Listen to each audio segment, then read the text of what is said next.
آج کے اس تجزیے میں ہم سیدھا اس بات کی گہرائی میں جائیں گے کہ آخر آج کل کے خریدار کا ذہن کام کیسے کرتا ہے۔ ٹھوس ریسرچ اور ڈیٹا کی مدد سے ہم یہ جاننے کی کوشش کریں گے کہ وہ کون سی ڈیجیٹل طاقتیں ہیں جو پس پردہ ہماری خریداری کی عادات کو مکمل طور پہ کنٹرول کر رہی ہیں۔ اب جدید مارکیٹ کے میکانزم کو سمجھنے سے پہلے ذرا ایک بنیادی بات پر غور کرتے ہیں۔ رات گئے موبائل سکرول کرتے ہوئے اچانک آن لائن شاپنگ کارٹ بھرنے کی عادت، اس کے پیچھے آخر کون سی طاقت کار فرما ہے؟ آخر وہ کیا چیز ہے جو کلک کرنے اور فوراً خریدنے پر مجبور کر دیتی ہے؟ اچھا، شروعات اس زبردست سٹیٹسٹک سے کرتے ہیں۔ 81%، مطلب لگ بھگ ہر کوئی اپنا بٹوا نکالنے سے پہلے ڈیجیٹل دنیا کا چکر ضرور لگاتا ہے۔ فیصلہ اب دکان کے کاؤنٹر پر جا کر نہیں ہوتا، بلکہ گھر بیٹھے اسمارٹ فون کی اسکرین پر ہی ہو چکا ہوتا ہے۔ یہ روایتی خریداری میں ایک بہت بڑی اور واضح تبدیلی ہے۔ تو آج کی اس نشست کا خاکہ کچھ یوں ہے۔ ہم ڈیجیٹل مارکیٹنگ میں تبدیلی، digital word of mouth, shopping میں اے آئی کا کردار، سوشل میڈیا کی طاقت اور پھر آخر میں لاگت اور منافع کے تجزیے پر تیزی سے نظر ڈالیں گے۔ سب سے پہلے حصہ نمبر 1 کی طرف چلتے ہیں، ڈیجیٹل مارکیٹنگ میں تبدیلی۔ یہیں سے موجودہ آن لائن مارکیٹ کی بنیاد پڑتی ہے۔ یہاں یہ سمجھنا بہت ضروری ہے کہ ڈیجیٹل مارکیٹنگ اور سوشل میڈیا مارکیٹنگ میں بنیادی فرق کیا ہے۔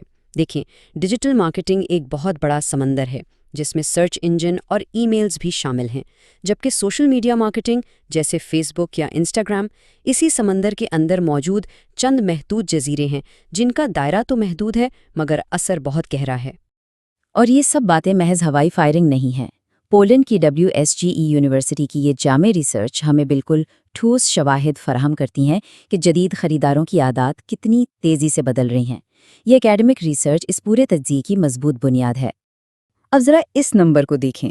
93% آن لائن تجربات کا آغاز محض ایک سادہ سے سرچ انجن باکس سے ہوتا ہے۔ اس کا سیدھا سا مطلب یہ ہے کہ اگر کوئی برانڈ سرچ انجن کے پہلے پیج پر موجود نہیں ہے تو وہ 93% خریداروں کی نظروں سے بالکل غائب ہے۔ تو SEO اب کوئی آپشن نہیں رہا، یہ تو لٹرلی بزنس کی بقا کا مسئلہ ہے۔ آگے بڑھتے ہیں حصہ نمبر 2 کی طرف، ڈیجیٹل دور میں زبانی سفارش یعنی ورڈ آف ماؤتھ کا نیا انداز۔ ظاہر ہے جب ہم چیزوں کو چھو کر نہیں دیکھ سکتے، انہیں محسوس نہیں کر سکتے، تو بھروسہ کیسے قائم ہوتا ہے؟ یہ سارا کھیل اب نظروں اور ڈیجیٹل حوالوں کا ہے۔ محفوظ پیمنٹ گیٹ ویز، مستند وینڈرز اور کسٹمر فورمز کی بات چیت۔ ایک برانڈ کی ساکھ اب سیدھی اس کے ڈیجیٹل فٹ پرنٹ سے جڑی ہوئی ہے۔ اور یہیں پر ایک انتہائی حیران کن حقیقت سامنے آتی ہے۔ 84% لوگ انٹرنیٹ پر موجود ریویوز پر بالکل اتنا ہی بھروسہ کرتے ہیں جتنا کسی قریبی دوست یا رشتہ دار کے مشورے پر۔ مطلب مکمل طور پر اجنبی لوگوں کی لکھی ہوئی باتوں کی اہمیت اب زندگی بھر کے جاننے والوں کے برابر ہو چکی ہے۔ یہ واقعی کمال کی نفسیاتی تبدیلی ہے نا؟ اب باری ہے حصہ نمبر 3 کی، شاپنگ میں مصنوعی ذہانت یعنی AI کا کردار۔ چلیں اس پوشیدہ انجن کو ذرا ڈیکوڈ کرتے ہیں۔ ہم سب واضح طور پر دیکھ سکتے ہیں کہ AI کس طرح بیک گراؤنڈ میں مسلسل کام کر رہی ہے۔ نیٹ فلکس یہ ٹریک کرتا ہے کہ ہم کیا دیکھ رہے ہیں تاکہ اگلی سیریز ریکمینڈ کر سکے، اور زارا اسی طرح کے ڈیٹا سے یہ پیشین گوئی کر لیتا ہے کہ فیشن میں کیا چلنے والا ہے۔ ڈیٹا اکٹھا کرنے سے لے کر کسٹمائزڈ پروڈکٹس تک کا یہ سفر واقعی زبردست ہے۔ ذرا کوکا کولا Y3000 کے اس لانچ کو ہی دیکھ لیں۔ انہوں نے وینڈنگ مشینوں کے سینسر سے ملنے والے بے تحاشا ڈیٹا کو AI میں ڈالا، اور نتیجہ سیلز میں 15% کا جمپ اور انوینٹری کی ضرورت میں 18% کمی۔ جب ٹیکنالوجی اور کاروبار اس لیول پر ملتے ہیں تو گیم ہی بدل جاتی ہے۔ یہاں سے ہم اپنے چوتھے حصے کی طرف چلتے ہیں، سوشل میڈیا کی سیلز پاور، اور دیکھتے ہیں کہ کیسے یہ پلیٹ فارمز ہماری توجہ کو کیش کرتے ہیں۔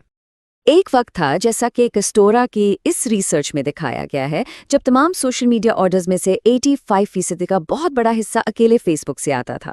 اس پلیٹ فارم نے طویل عرصے تک لوگوں کی توجہ کو براہ راست خریداروں میں بدلنے کی ایک ناقابل یقینی بالادستی قائم کی تھی۔ لیکن وقت کے ساتھ ساتھ منظرنامہ کافی بدل چکا ہے۔ اب انسٹاگرام کی ویژول پاور اتنی اسٹرانگ ہے کہ وہ 72% ای کامرس سوشل سیلز لا رہی ہے، جبکہ دوسری طرف ایکس یا ٹویٹر کا طریقہ مختلف ہے۔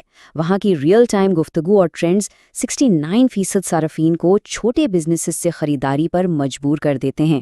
ہر پلیٹ فارم کی اپنی ایک الگ وائب اور نفسیاتی اپیل ہے۔ اور اب ہمارا آخری اور 5واں حصہ، لاگت اور منافع کا تجزیہ۔ سیدھا فائنینشیل میٹرکس کی طرف چلتے ہیں اور دیکھتے ہیں کہ یہ سب کتنا منافع بخش ہے۔ دیکھیں، سب سے بنیادی سوال تو یہ ہے کہ ایک نیا کسٹمر لانے پر خرچہ کتنا آتا ہے۔ یہاں بالکل واضح ہے کہ ایک بزنس کلائنٹ یعنی B2B کو حاصل کرنے کی اوسط لاگت $200 تک ہے، کیونکہ اس میں طویل میٹنگز شامل ہوتی ہیں، جبکہ ایک ڈائریکٹ کنزیومر یا B2C کے لیے یہ محض $50 ہے۔ یہ فرق مارکیٹنگ بجٹ کی تقسیم کے لیے انتہائی اہم ہوتا ہے۔ تو اصل گیم یہ ہے کہ کسٹمر کی لائف ٹائم ویلیو، یعنی اس سے ملنے والا طویل و مدتی منافع، ہمیشہ اسے حاصل کرنے کی ابتدائی لاگت سے زیادہ ہونا چاہیے۔ اسے ایک ترازو کی طرح سمجھیں، اگر کسٹمر کو لانے کا خرچہ زیادہ ہے اور منافع کم، تو وہ ماڈل کبھی سسٹین نہیں کر سکتا۔ سمپل ریاضی ہے۔ اور جب یہ توازن صحیح بیٹھ جائے تو نتائج کمال ہوتے ہیں۔ اب اس نمبر کو دیکھیں۔ ٹارگیٹڈ ای میل مارکیٹنگ پر لگائے گئے ہر $1 کے بدلے اوسطاً $42 کا ریٹرن ملتا ہے۔ 4200% منافع! اسی لیے ڈیجیٹل مارکیٹنگ میں مجموعی طور پر 122% تک کا زبردست ریٹرن دیکھنے کو ملتا ہے۔ اب اس ساری بحث کو سمیٹتے ہوئے ایک بڑا اور مشکل سوال سامنے آتا ہے۔ ایک طرف جدید شاپنگ کی زبردست سہولتیں اور پرسنلائزڈ پروڈکٹس ہیں، اور دوسری طرف ہمارا ذاتی ڈیٹا اور سیکیورٹی۔ تو سوچنے کی بات یہ ہے کہ کیا ہم اس حد سے زیادہ پرسنلائز سہولت کے بدلے واقعی اپنی پرائیویسی کا سودا کرنے کے لیے تیار ہیں؟ آخر اس سب کی کوئی تو قیمت چکانی پڑے گی نا؟